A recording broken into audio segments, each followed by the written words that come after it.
Monday the 13th, we woke up at 5:30 That was very early. to go to the Gare du Nord. We were both excited and tired.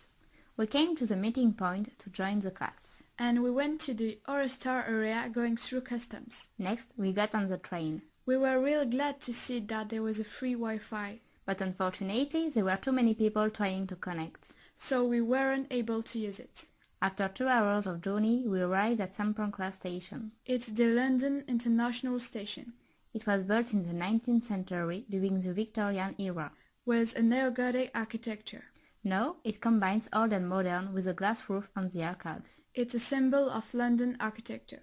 Then we went to the baggage storage, discovering the shopping mall. Finally, we went down the tube to begin our visits.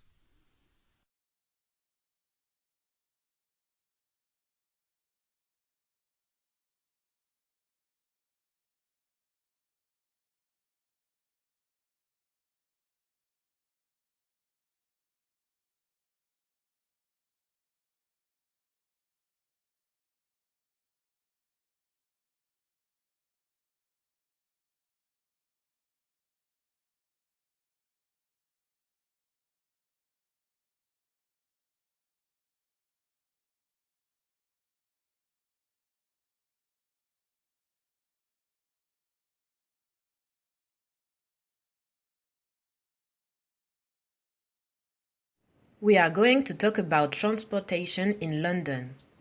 We mostly took the tube. It was cleaner than in Paris, but smaller and narrow. The different lines weren't numbered, but named. We often took it during the rush hour, so it was overcrowded and exhausting. People were pushing each other, including us. The size of the escalators was surprising, because it was very big. We also took the bus once.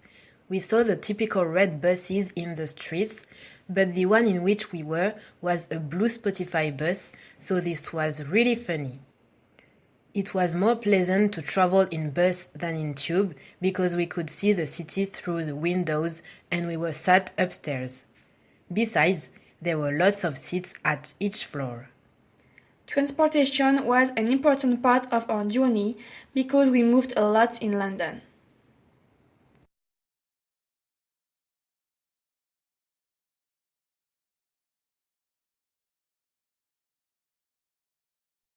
In the underground, people are huge but organized. First, people get on, and then the others can get in. When we asked for the way, we found that people were very nice with us. We were disappointed by the lunch boxes because we only had little sandwiches with a lot of butter and a fruit. I was surprised by the house of Nadine, the girl that welcomed us. In fact, it was very simple and modest, but she had, however, a nice car, a really big TV, and things like tablets. The wash basin in the bathroom was so little that I had to put my face against the wall to brush my teeth properly. When we left the Tate Museum Gallery, we met April Pearson, an actress from Skins UK, a TV show. I took a picture with her. I was very happy to meet her.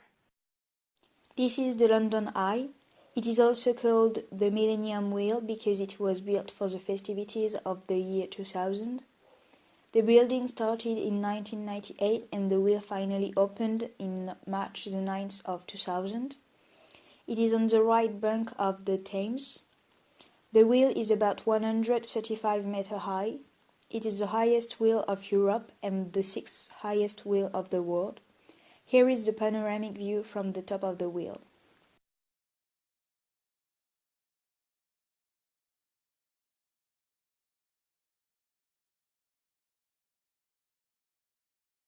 I found this museum really interesting because it was interactive thanks to the audio guide, but especially the touchscreen table in the middle of the main room, which was necessary to complete our questionnaire. I also enjoyed to walk in the cabinet war room, which permitted us to be completely immersed in the war environment and actually to discover some weird facts about Churchill's life.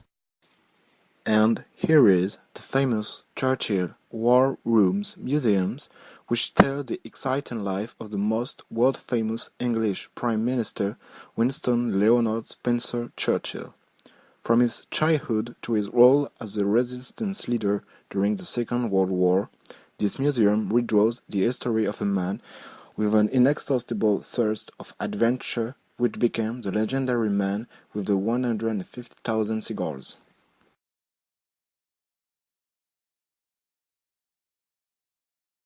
This is the Imperial War Museum. The museum was created in 1917. It is about the First World War and World War II. There is also a floor for the Cold War and another one for the Holocaust. In fact, the museum is about all the conflicts regarding the Great Britain from World War I until today. There is about one floor per conflict. This museum was very interesting. We went to see the floor about the Holocaust. It was very shocking, and even if we already knew the story, seeing pictures and testimonies was confusing.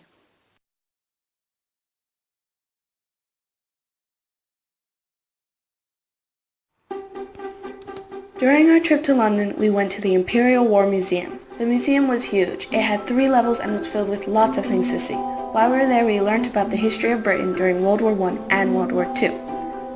We got to see the uniforms worn by British and American soldiers. During the visit, we learned about the Blitz and the harsh conditions that British soldiers and civilians had to endure. We got to see actual replicas of war airplanes, tanks, and a replica of what the trenches were like, which was pretty cool.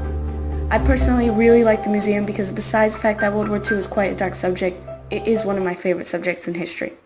The next time I have the chance, I'll definitely revisit the museum. Unfortunately, we did not take a class picture while we were at the museum, so I just decided to take this picture of a random class and Photoshop my head and a friend's head on it as a souvenir. Hi, this is Joseph, and here is a selection of the photos I took in London. My favorite area was the city of London, so I selected 10 shots from the city. First, the Bank of England. It is the central bank for the whole of Britain. It is a grand building in the heart of the city. We visited the museum at the back. Next is a photo of Alexander and I shooting our documentary for the TPO project.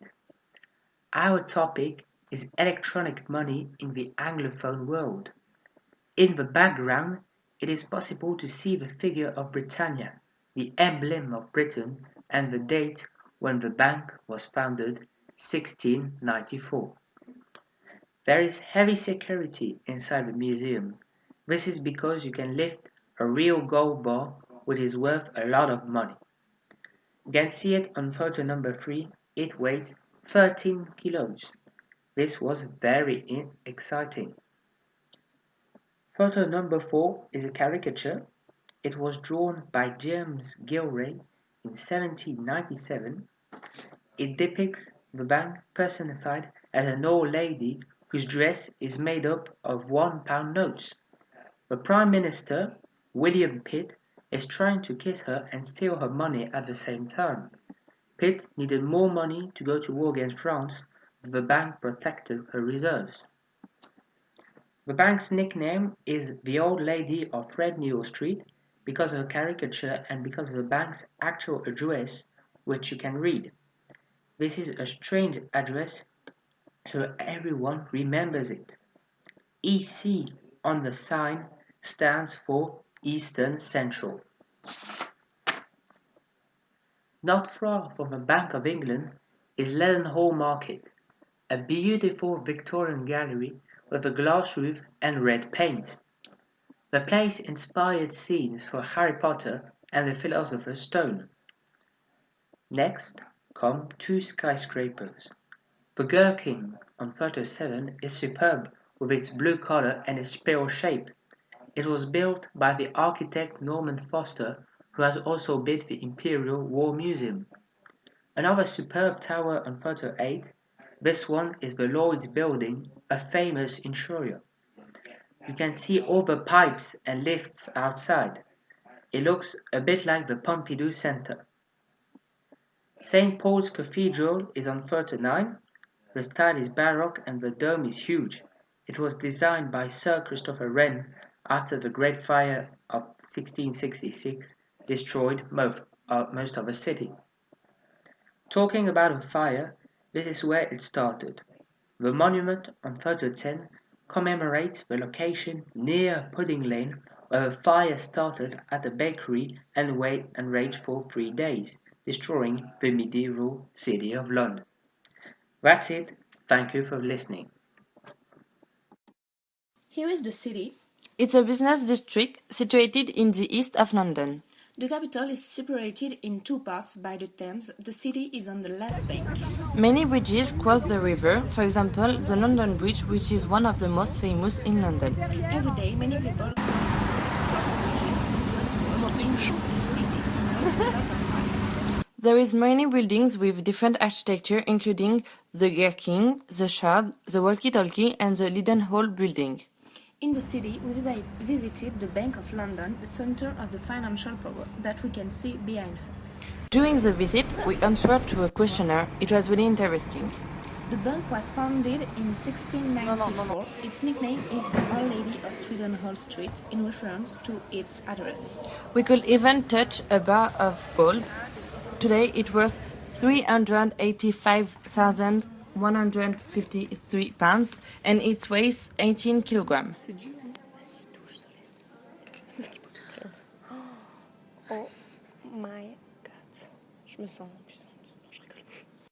So I'm going to talk about the British Museum and its Islamic collection because I feel like the way it was displayed was great because first of all there wasn't only Arabic art but also Indian art because Muslim does not equal Arab.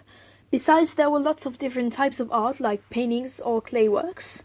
Finally, I believe that it's important to be showing Islamic art right now because of the kind of negative image of this religion floating around because of the media.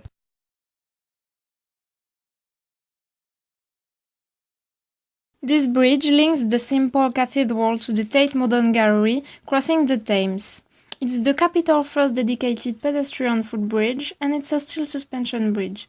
Its total structure is 325 meters long, and I also read that Londoners actually nicknamed it the Wobbly Bridge, since pedestrians felt some surprising swaying motion walking on it. First, we crossed the Millennium Bridge with our class. It is a suspension bridge which crossed the River Thames. It was built in 1998 but opened in 2000. We had an amazing view of the London Bridge. We took this bridge to go in the Tate Gallery. Here is the inside of the museum. It was created and inaugurated in 2000, located in the South Bank of London and was an energy factory before. It exhibited modern art. Like these works, we took these pictures inside with the class.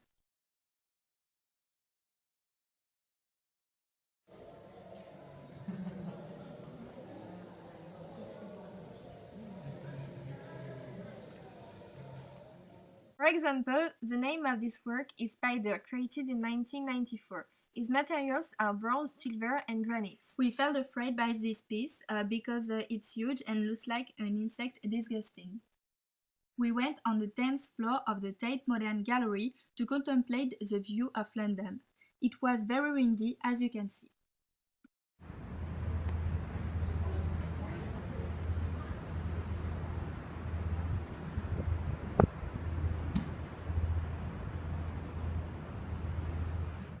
After this visit, we have took a picture in front of this museum to make memories. We went towards Oxford Street to do shopping. The iconic power station, built in two phases between 1947 and 1963, was designed by Sir Giles Gilbert Scott. The former Bankside Power Station was selected as the new gallery site in 1994. The following year, Swiss architects Herzog and de Meuron were appointed to convert the building into a gallery. Since it was opened in May 2000, more than 40 million people have visited Tate Modern. It's one of the UK's top 3 tourist attractions and generates an estimated £100 million in economic benefits to London annually. There are multiple exhibitions from different artists such as Robert Rauschenberg, Wolfgang Tillmans, and much more. The Tate is the United Kingdom's National Museum of British and Modern Art. It's a group of 4 art galleries in England: Tate Britain, Tate Liverpool, Tate St Ives, and Tate Modern, that opened last in 2000. The Tate Modern Gallery houses modern and contemporary art from the 20th and 21st century and from all over the world, from Dali to Warhol. The museum is located in Southwark and was built in a former power plant. However, the machinery room was transformed into a huge hall used for special exhibitions. 2 of the levels are used for these temporary exhibitions and the other 5 ones for the permanent exhibitions.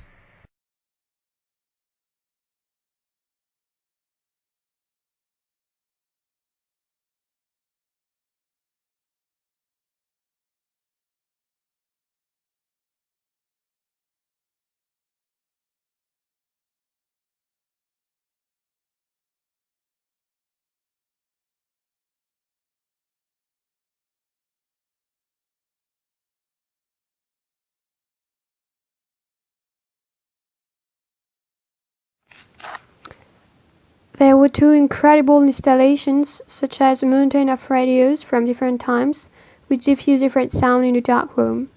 It was like a monster talking without cessations.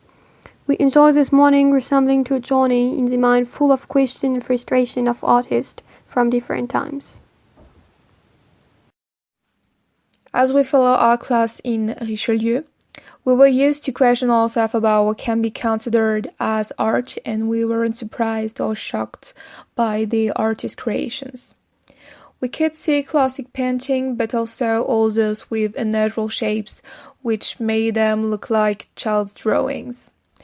We saw 2 pictures denouncing our consumer society, and also a fresco of pictures recounting the life of poor children who live in the Chile in the 70s.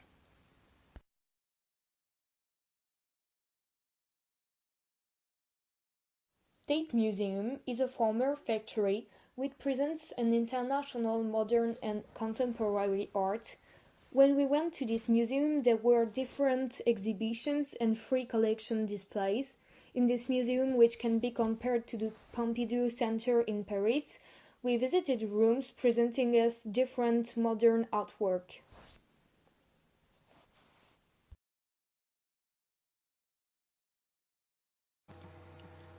I took this picture on the rooftop of the Tate Modern Gallery Museum in the neighborhood of South Bank in London. From this rooftop, I could see this luxurious building with huge apartments, and I learned that one of them could cost more than 5 million euros. This neighborhood contains only modern buildings with original architecture, and it's called Neo-Bankside. I think only rich and exhibitionist people can live in it. It's strange to live in an apartment where everybody can see you.